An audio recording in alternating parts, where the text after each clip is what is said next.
एक समय की बात है। हरे भरे जंगलों और खेतों से घिरे सुखपुर नाम के एक छोटे से गांव में रामू नाम का एक गरीब किसान रहता था। उसके पास ज्यादा जमीन नहीं थी, न ही धन दौलत। उसकी सबसे बड़ी पूंजी थी उसकी सफेद गाय गौरी। गौरी साधारण गाय नहीं थी, वह बहुत शांत, समझदार और स्नेही थी।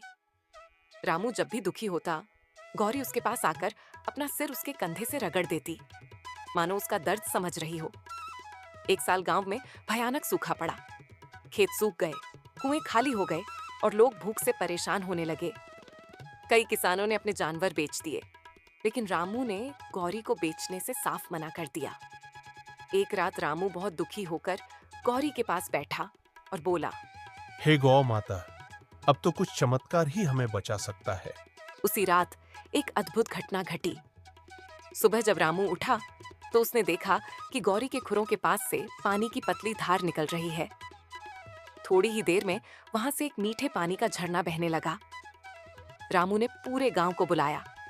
सबने अपनी आंखों से वह चमत्कार देखा।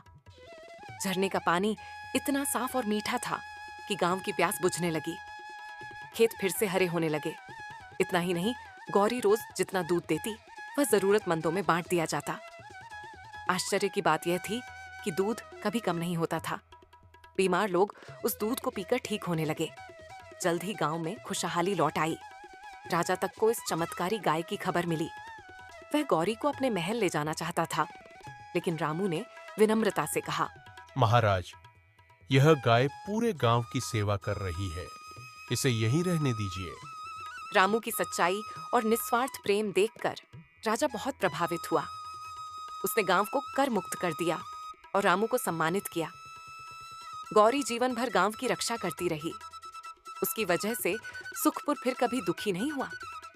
इस कहानी से हमें यह सीख मिलती है कि सच्चा प्रेम, करुणा और विश्वास से चमत्कार संभव है। हेलो दोस्तों, अगर आपको ये वीडियो अच्छा लगता है तो हमारे चैनल एनएस स्टोरी को लाइक, सब्सक्राइब करें और आप कौन से स्टेट से देख रहे हैं, कमेंट में जरूर बताएं।